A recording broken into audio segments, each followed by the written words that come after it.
আসসালামু আলাইকুম সুপ্রিয় শিক্ষার্থীরা, আজকের ক্লাসে তোমাদের সবাই স্বাগত জানাচ্ছি। আমি মোহাম্মদ শামসুল।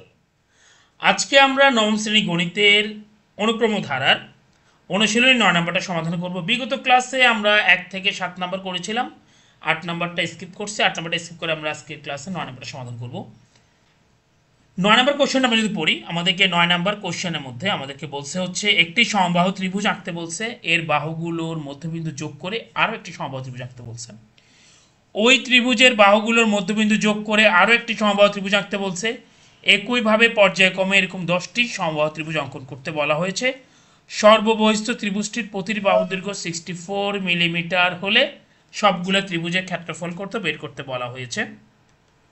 তো সর্বপ্রথম আমরা একটা ত্রিভুজ আঁকি, এই সমবাহু ত্রিভুজ আঁকলাম।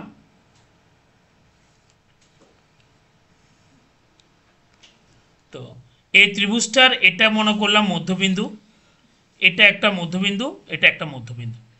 আমার এটা টোটাল দৈর্ঘ্য বলছে 64 মিলিমিটার। দ্যাট মিন্স এটা হচ্ছে 32 মিলিমিটার, এটাও আমাদের 32 মিলিমিটার, এটাও কত আমাদের 32 মিলিমিটার। তো আমরা এটার সাথে যোগ করব।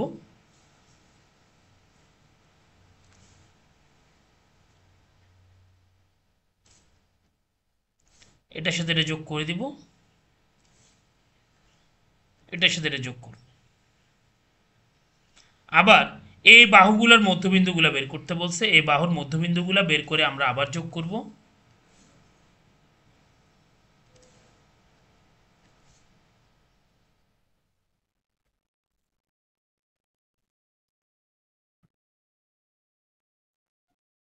তাহলে এবার আমাদের আসবে হচ্ছে 32 এর অর্ধেক। 32 এর অর্ধেক কত বলেন তো? 32 এর অর্ধেক হচ্ছে 16। দ্যাট মিনস এটাও 16 হবে, মানে এগুলো প্রত্যেকটা কত করে হবে? 16 করে। ঠিক আছে, আমরা আবারও যদি আঁকি, আবারও ঠিক এরকম হবে। এই ক্ষেত্রে কত করে হবে? আমাদের 8 করে হবে। কথা বোঝা গেছে? প্রতিবার অর্ধেক অর্ধেক করে হবে। তাহলে আমরা যদি লিখি, এই চিত্রটা প্রথমে আঁকবো। আমরা চিত্রটা আমরা সাইডেও আঁকতে পারি, যেহেতু আমাদের চিত্র আঁকতে বলছে আমরা খাতার মাঝখানে একদম সুন্দর করে চিত্রটা আঁকবো। তো চিত্রটা আঁকার পরে তো আমরা লিখবো এই প্রথম ত্রিভুজের পরিসীমা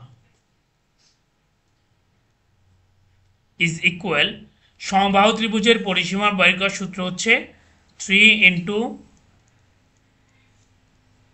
বাহুর দৈর্ঘ্য ইজ ইকুয়াল টু 3 ইন্টু 64।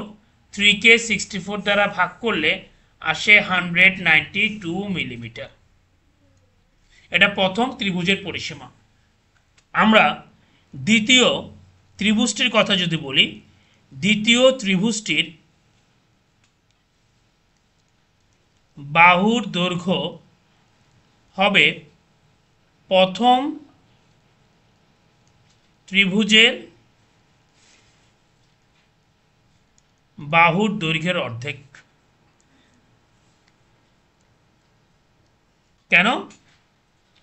কারণ হচ্ছে আমাকে বলছে মধ্যবিন্দুগুলো যোগ করতে। সুতরাং দ্বিতীয় ত্রিভুজের বাহুর দৈর্ঘ্য is equal 64 divided by 2 is equal to হচ্ছে 32। সুতরাং দ্বিতীয় ত্রিভুজের পরিসীমা ইজ ইকুয়াল, আবারও 3 ইন্টু বাহুর দৈর্ঘ্য ইজ ইকুয়াল, 3কে দিয়ে 32 গুণ করলে আসবে 96। এভাবে সেমভাবে আমরা যদি লিখি, তৃতীয় ত্রিভুজের বাহুর দৈর্ঘ্য হবে দ্বিতীয় ত্রিভুজের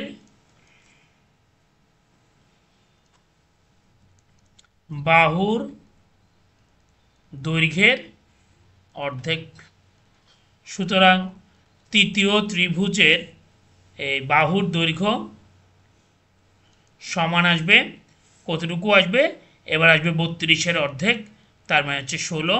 সুতরাং আমাদের পরিসীমা কত আসবে? তৃতীয় ত্রিভুজের পরিসীমা ইজ ইকুয়াল টু আসবে 3 ইন্টু 16 ইজ ইকুয়াল টু হচ্ছে 3 16 48 মিলিমিটার। তাহলে আমরা প্রতিবারে বাহুর দৈর্ঘ্যগুলোর পরিসীমা বের করলাম। তাহলে এখন আমরা যদি দেখি এভাবে 10টা ত্রিভুজ অঙ্কন করতে বলছে, এবার কয়টা ত্রিভুজ অঙ্কন করতে বলছে? 10টি ত্রিভুজ অঙ্কন করতে বলছে। সুতরাং এখান থেকে গঠিত ধারা, এটা থেকে আমরা যে একটা ধারা যদি তৈরি করি, এটা ধারা আমাদের লিখবো আমরা পরিসীমা দ্বারা গঠিত ধারা আসতেছে কি 192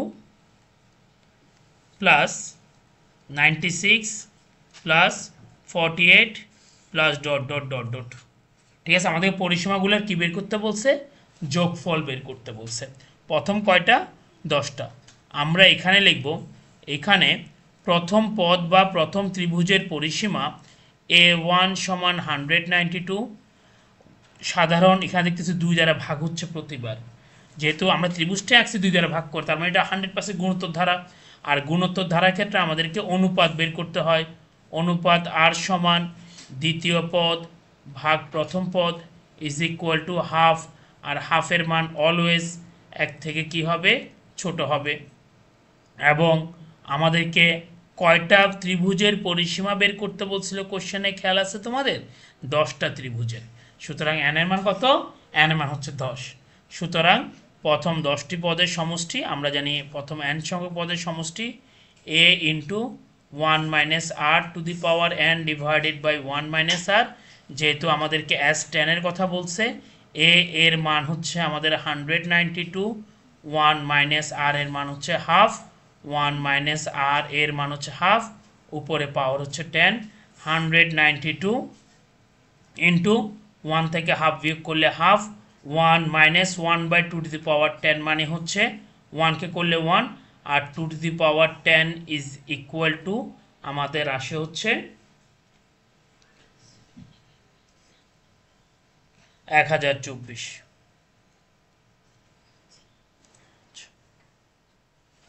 ইজ ইকুয়াল 192 ইন্টু, আমরা যদি 1 থেকে 1024 বিয়োগ যদি করি 1023 ডিভাইডেড বাই 1024 আসবে।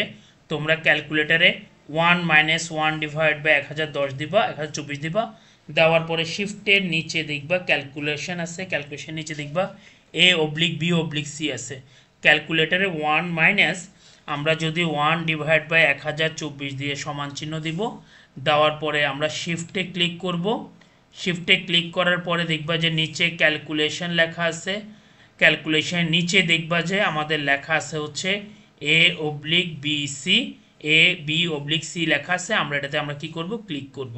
তো আমরা এটাতে ক্লিক করার সাথে সাথে দেখবা যে এটার আনসার শো করবে 1023 ডিভাইডেড বাই 1024। তার মানে আমরা 1023 ইন্টু 1024 লিখব। আর এই ভাগটাকে আমরা যদি গুণ করি, উপরের রাশি নিচে আসবে আর নিচের রাশি উপরে। এবার আমরা এটাকে ক্যালকুলেটরে ক্যালকুলেশন করে দিব, 192 ইন্টু 2, 192 ইন্টু হচ্ছে আনসার ইন্টু হচ্ছে 2, আমাদের আনসার আসবে হচ্ছে এই 3069 ডিভাইডেড বাই হচ্ছে 8। এটাই আমাদের আনসার আসবে। তোমরা চাইলে ক্যালকুলেটরে ক্যালকুলেশন করে দেখতে পারো। আর এটাকে আমরা যদি দশমিকে নিয়ে যদি যাই, হ্যাঁ, এটাকে আমরা যদি দশমিক নিয়ে যদি যাই 3096 ডিভাইড বাই 8, দশমিক কেন নিয়ে যাব আমরা একটু বলি। এই 3069 ডিভাইড বাই 8 করলে আমাদের মান আসতেছে হচ্ছে এই 383.625 মিলিমিটার। না বলে স্যার আমরা এতদিন ধরে কোনো গুণোত্তর ধারা কোনো অঙ্কের বেলায় কখনো তো স্যার দশমিকে নিই নাই, আমরা এবার কেন দশমিকে নিব? দশমিকে প্রকাশ করার জন্য একটা শর্ত থাকে। দশমিকে প্রকাশ করার কেবলমাত্র শর্ত হচ্ছে আমি যাকে দশমিকে প্রকাশ করব অবশ্যই তার একটা একক থাকতে হবে। এখানে একটা একক আছে মিলিমিটার, এটার একক কি? মিলিমিটার। এর আগে আমরা যতগুলাই গুণোত্তর ধারা বা সমাধান অঙ্ক করি না কেন, কোনো ধারার ক্ষেত্রেই কিন্তু একক ছিল না। একক না থাকার কারণে আমরা প্রত্যেকটা একককে আমরা ভগ্নাংশ আকারে লিখেছিলাম। কিন্তু এখন যেহেতু এটার একক যেহেতু মিলিমিটার, আমরা চাইলে জানি যে মিলিমিটারকে 4 দশমিকে লেখা যায়। কিন্তু এখানে লোক সংখ্যা বা জনসংখ্যা যদি হইতো, জনসংখ্যা 1.5 জন 2 জন, কখনো লেখা যেত না। তার মানে ওটাকে দশমিকে আসে প্রশ্নই আসা। আশা করি তোমরা প্রত্যেকে বুঝতে পেরেছো। এটা হচ্ছে আমাদের পরিসীমার উত্তর। প্রত্যেকে ভালো থাকবে। আল্লাহ হাফেজ। আসসালামু আলাইকুম।